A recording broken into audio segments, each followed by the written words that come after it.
அடேங்கப்பா! இன்னைக்கு இதெல்லாம் நடக்கும்னு எதிர்பார்க்கவே இல்ல. நானும் என் நண்பனும் ஆல்ரெடி அந்த வேலை இருக்கோம். அந்த வேலை எத நோக்கி இருக்கோம்னா, சென்னை ட்ரேட் சென்டர், சென்னை வர்த்தக மையம். கூடவே ஒரு பாட்டுக்கு வைப் பண்ணின்னு இருக்கோம். அது என்ன பாட்டு அப்படின்னா, டிராவல் சத்தம் ஸ்பீக்கரை பொழக்குது.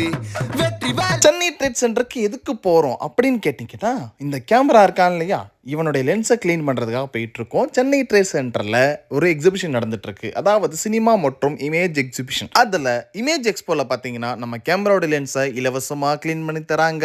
இலவசம். அதனால அதை என் வசமாக்கிக்கிட்டேன். சென்னை ட்ரேட் சென்டருக்குள்ள நுழைஞ்ச உடனே பாத்தீங்கன்னா காரை பார்க் பண்றதுக்காக பார்க்கிங் நோக்கி எங்களுடைய பயணம் இருந்தது. இந்த கேப்ல பாத்தீங்கன்னா ஒரு சுவாரஸ்யமான விஷயம் சொல்ல போறேன். என்னுடைய நண்பர் அங்க உட்காந்து திராட்சை சாப்பிட்டு இருக்காரு இல்லையா, இவரு தான் பாத்தீங்கன்னா காதகன் படத்துல பாத்தீங்கன்னா ஒரு சூப்பரான ரோல் பண்ணிருப்பாரு. நீங்க இன்னும் காதகன் பார்க்கலனா பாத்துருங்க ப்ளீஸ். என்னுடைய கைண்ட் ரிக்வெஸ்ட் அண்ட் பார்த்துட்டு அதுக்கான ரிவ்யூ கொடுங்க. இந்த இடத்துல நண்பருடைய கவுண்டர் 10 கோடி ரூபாய் ப்ராஜெக்ட் உனக்கு சலூன் கடையா பை வாக்குல சின்னதா ஒரு டாக்குல நாங்க வர வேண்டிய இடத்துக்கு வந்துட்டோம். வந்து ரிஜிஸ்ட்ரேஷன் முடிச்சிட்டு பார்த்தா நாங்க எதிர்பார்த்ததை விட ரொம்பவே பெருசாவும் ரொம்பவே அழகாவும் ரொம்பவே பிரமாதமாவும் எல்லாமே இருந்தது. முக்கியமா சினிமா கேமராஸ் ஏகப்பட்டது வச்சிருந்தாங்க. இந்த மினி பாட் இருக்கட்டும், இதை லைவா பார்த்தீங்கன்னா ஒர்க் ஆகிட்டு இருந்துச்சு.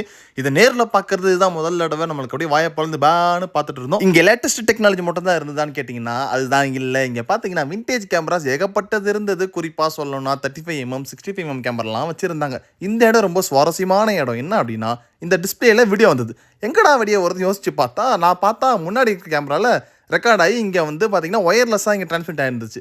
நான் இவனை கூப்பிட்டு கட்டுறேன். அங்கே பாரு, அந்த கேமரால தான் வருது, அந்த கேமரால வருது. திரும்பவும் பெருமையா இருக்கு ஃப்ரெண்ட்ஸ், அந்த மோடுக்கு போயிட்டேன். நானும் தோழரும் அழகான இந்த கேமரா பக்கத்தில் நின்று எங்களுக்கு பிடிச்ச மாதிரி ஃபோட்டோ எடுத்துக்கிட்டோம். அண்ட் முக்கியமாக அந்த கேமரா பற்றின சில விஷயங்களை கேட்டும் தெரிஞ்சுக்கிட்டோம். ரொம்பவே வந்து பார்த்தீங்கன்னா இன்ஃபார்மேட்டிவாக இருந்தது. இந்த இடத்துக்கு வரும்போது கூட நாங்கள் இந்த மாதிரி கேமராலாம் பார்ப்போம்னு எதிர்பார்க்கவே இல்லை இங்கே. அண்ட் ஷார்ட் ஃபிலிம்ஸ்லாம் கூட அங்கே வந்து டெலிகாஸ்ட் பண்ணிட்டு இருந்தாங்க. காம்படிஷன் போல இருக்குது. அண்ட் அதே மாதிரி இந்த கேமராவில் நான் எடுக்க, அந்த பக்கம் தலைவர் என்ன எடுக்க, ரெண்டு பேரும் மாத்தி ஒருத்தர் எடுத்துட்டு இருந்தோம். கேஷுவல் ஒரு வழியா கேஷுவல் ஒரு போஸை கொடுத்தோம். நம்ம அண்ணன் போட்டோ எங்க பார்த்தாலும் ஒரு ஹாப்பினஸ் தான் நமக்கு. அப்படியே கட் பண்ணா இமேஜ் எக்ஸிபிஷன். இங்க தான் பாத்தீங்கன்னா நம்ம கேமராவோட லென்ஸை கிளீன் பண்ணி தராங்க. சோ முதல்ல போயிட்டு அந்த இடத்த தேடி பிடிச்சி நிக்கான் சர்வீஸ் சென்டர்ல அதை கொடுத்துட்டோம். கொடுத்ததுக்கு அப்புறம் அவங்க வந்து 3:30 மணிக்கு வாங்க அப்படின்னு சொன்னாங்க. நாங்களும் அங்க இருக்கக்கூடிய மற்ற ஸ்டால்ஸை போயிட்டு விசிட் பண்ண ஆரம்பிச்சுட்டோம். நல்லா எக்ஸ்ப்ளோர் பண்ணோம். நிறைய டெக்னாலஜிஸ் வித்தியாசமான லைட்டு கலரா இருந்துச்சு. இந்த இடத்துல நான் ஆச்சரியப்பட்டு பார்த்த விஷயம் என்னன்னா, ஹஸ்பண்டை சப்போர்ட் பண்ற ஒய்ஃபை சப்போர்ட் பண்ற ஹஸ்பண்ட் ஏகப்பட்ட பேர் வந்திருந்தாங்க. ஒருத்தருடைய பேஷனை இன்னொருத்தர் சப்போர்ட் பண்ணி, நான் கூட இது புத்திசாலியான ரோபோட் தானா ஓடுதுன்னு பார்த்தா இது சரியான மக்கு ரோபோட்டா இருக்கு. ஒருத்தர் உட்கார்ந்து அங்க ஆபரேட் பண்ணிருக்காரு. அப்படியே சுத்தி முத்தி பாக்குறப்பதான் கேமரா கொடுத்தது ஞாபகம் வந்தது. போயிட்டு கேமராவை வாங்கிக்கிட்டு சும்மா அருமையான வீட்டு சாப்பாடை சாப்பிட்டுட்டு அடுத்து எங்க போலான்னு யோசிக்கும் போது அடுத்த வீடியோ அதுதான். மறக்காம ஃபாலோ பண்ணி வச்சுக்கோங்க.